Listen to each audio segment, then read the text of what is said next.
TunePocket.com. TunePocket.com.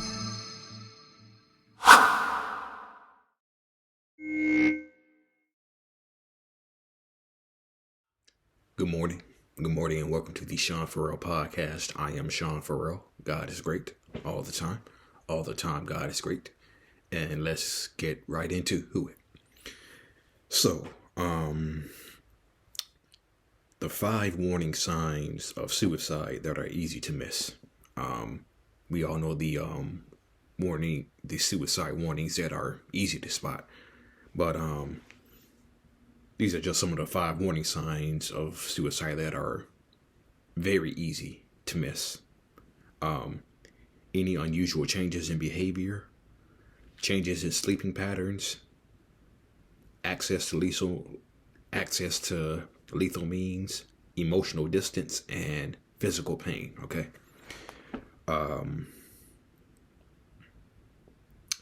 Any unusual changes in behavior. This is most common for someone who is suicidal, but it's easy to overlook because the changes in behavior may not seem related to depression or hopelessness. Someone you may know who is unusually kind that may become angry or aggressive, or someone who has been sad and struggling with depression may suddenly become calm and seemingly happy and at peace. Other changes may include substance abuse or unusual mood swings, which would kind of tie into the third one, accessing lethal means. And I've talked about it before. The highest suicide warning alert. The highest suicide warning alert is what was just mentioned. Becoming calm and seemingly happy. Someone who's struggling. And all of a sudden they just become calm and happy just like that.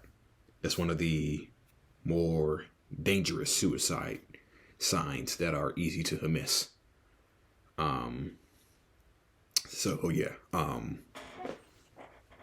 It's an unlisted easy suicide warning to miss, but someone who's struggling with depression, severe depression, then all of a sudden they seem at peace, they seem happy, they seem calm.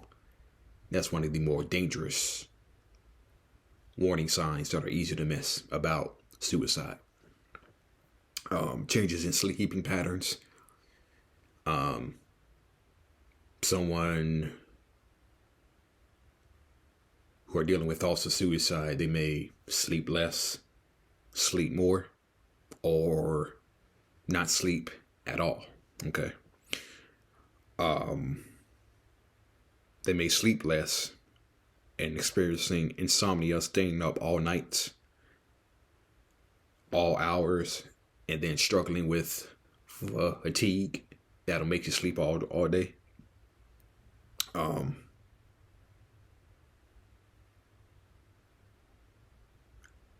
Changes in sleeping patterns, unlisted, easy warning to miss for suicide prevention. Because so often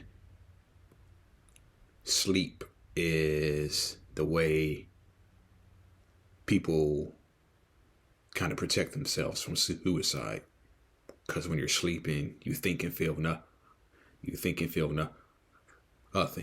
And when you're dealing with thoughts of suicide, you don't want to really deal with those thoughts. So one of the strategies can be sleep all day. Just sleep all day so you don't have to deal with them. Okay. accessing lethal means.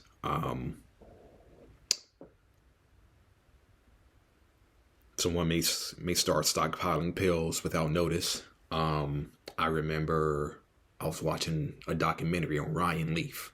Okay, and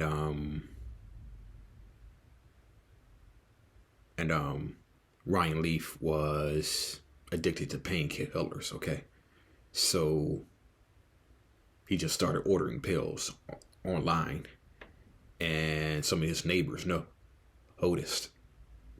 Some of his neighbors noticed, and he was questioned by police. Hey, what are all these packages you're getting?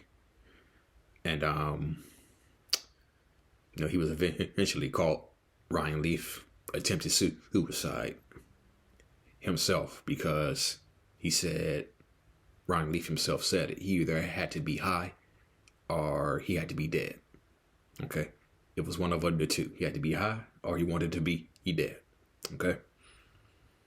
But we all know, but for those of you who are sports fans, sports documentaries, you all know Ryan Leaf is in a much better place than he was back in 2008, 2009. Emotional distance. They may become detached from life. They may seem emotionally distant from people. They may lose interest in normal activities, work and home, things they once enjoyed. Isolating themselves socially. And they just may become detached from life all together. I don't know if I just said that or not, but emotional distance, just isolating themselves, maybe sitting by themselves when they eat lunch, sitting by themselves when they eat breakfast, staying at home, being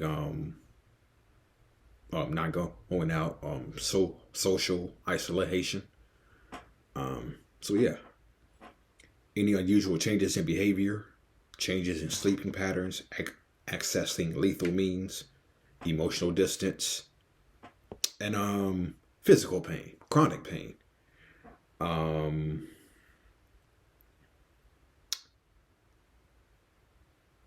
I just mentioned Bill Walton. I just mentioned about Bill Walton.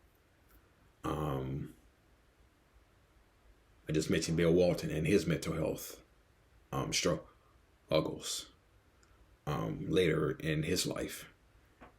And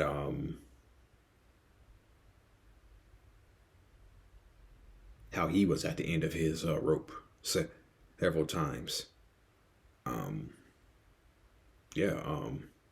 Physical pain, chronic pain. We see this often in sports. We see this often in professional sports, post-retirement, pre-retirement. A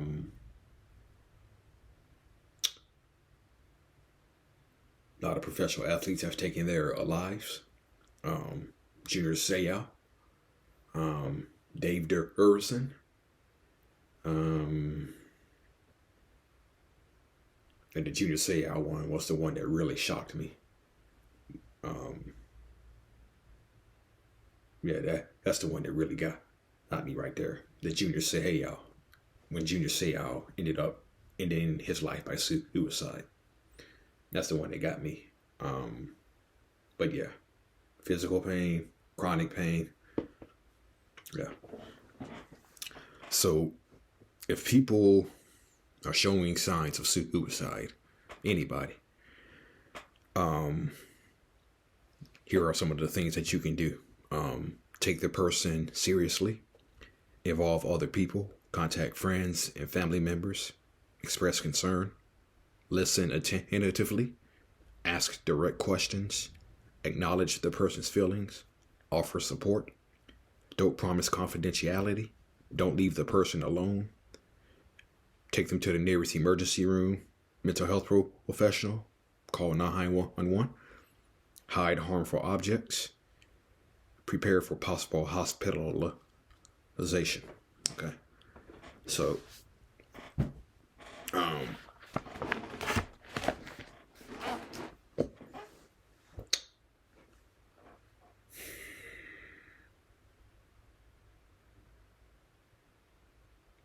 I've mentioned this before, but for those of you who may not, who are new to my channel and do not know,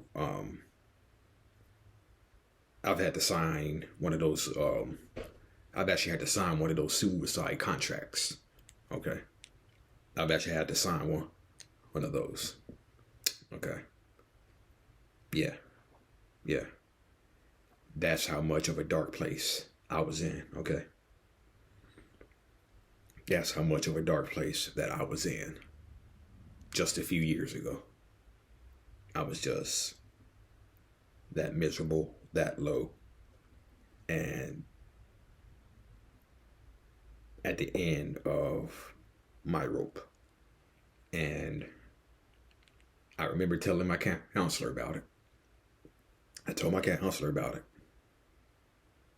And she pulled out a sheet. She said, I want you to sign this. I said, well, what is it? She said, well, I just want you to sign this contract for a week that you will not end your life by suicide. So, I signed it. I signed it. And she said, hey, when the week is up, call me. Let me know. Call me and let me know. Because I was actually going out of town that weekend. I was going out of town that weekend. Going into Nashville. And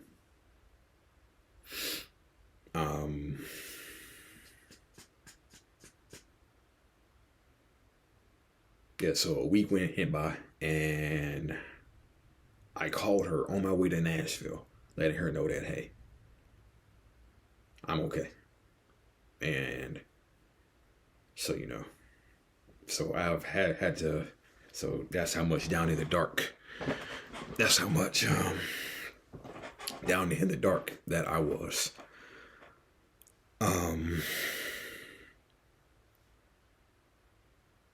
I just talked about the hidden warning signs of suicide that are easy to miss, and that made me think of Twitch. Okay, it made me think of Twitch, and I cannot begin to tell you the number of people who have come up to me and told me I look like Twitch. Okay, then again, people tell me I look like Sean Stockman from Boys to Men. Okay, so apparently I look like James Harden when I had hair. When I had hair. Okay. When I had hair, people said I looked like James Harden because I also had my beard and I had hair. People said I looked like James Harden. People have told me I look like Sean Stockman, and people have told me I look like Twitch. Okay. So apparently I look like Sean Stockman, James Harden, and Twitch. Okay. Go figure. Okay. Anyway. So, yeah, so I've been told that I've looked like Twitch before. Okay. What they didn't know, the people who were telling me that I look like Twitch, what they didn't know is I was battling suicidal ideation, depression, anxiety. That's what they didn't know. All the people who tell me I look like Twitch, I was battling the same stuff that he was. Okay.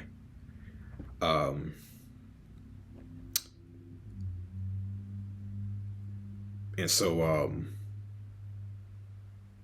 Twitch, he just wanted to be strong for everyone, and he thought that was scary for him, and he might need to ask for help. Asking for help No, that's a sign of strength. It doesn't make you a burden. Okay, that's a sign of strength. Okay. People often ask her, Allison Holker, who was Twitch's wife, what were the signs.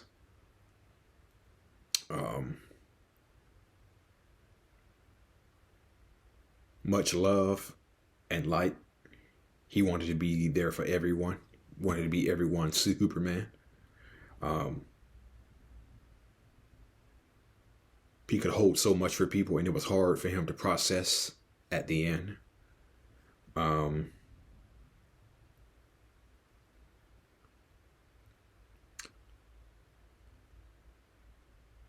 Twitch's wife also says that she's gone back and tried to figure out if there are any signs that she missed. Okay. And I just talked about the invisible warning signs. 5 of the most invisible warning signs of suicide. But she tries not to. She tries not to go back and see if there were any signs that she missed.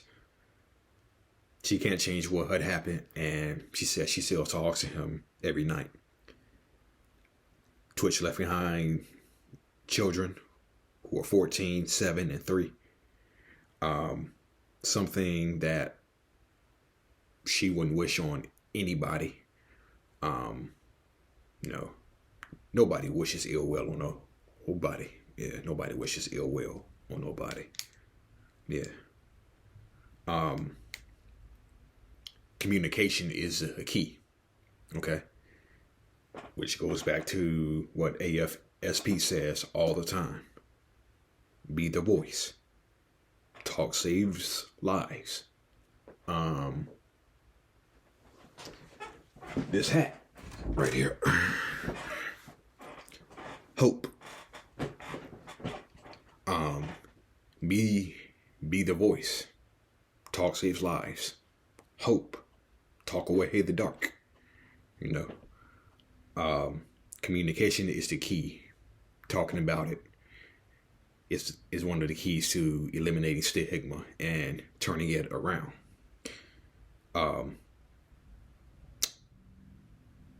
Twitch's kids often asks Twitch's wife, when is Dad Hattie coming back? Does he come back when he's older?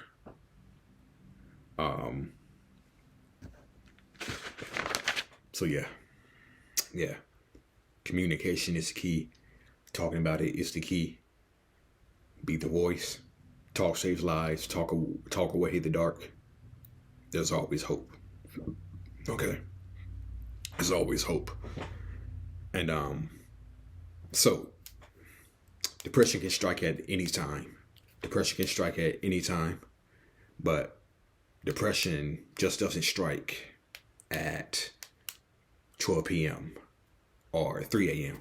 Sometimes depression strikes when it's during an important work meeting, just before a loved one's birthday, where you suddenly feel so drained that you don't have the energy to fake a smile. In the morning, where you feel trapped by the day's tasks and doubt your ability to make it through them. Okay. And this is one of the things that I struggled with. Waking up in the morning and already thinking ahead to 11 o'clock in the morning. Okay. I get up at 3 a.m. every morning. Okay. I get up at 3 a.m. every morning, and I will find myself thinking all the way ahead to 11 o'clock in the morning. Then all of a sudden, you think ahead. Then all of a sudden, you're tired because you just thought ahead to 11 o'clock. And you think ahead to 11 o'clock, then all of the energy that you had for the morning just goes out the window. And so,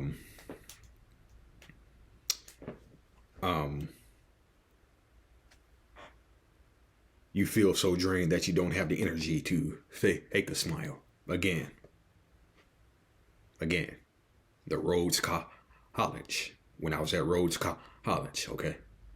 You know, Rhodes College, when people noticed my facial language and my facial expressions, they noticed, okay? Yeah, because some days you just can't hide it. Some days you just can't hide it. Some days you just can't hide it. Even my co-workers even my peeps at UPS, even my people at UPS have even picked up on it. Because, they may not say nothing, but, they definitely pick up on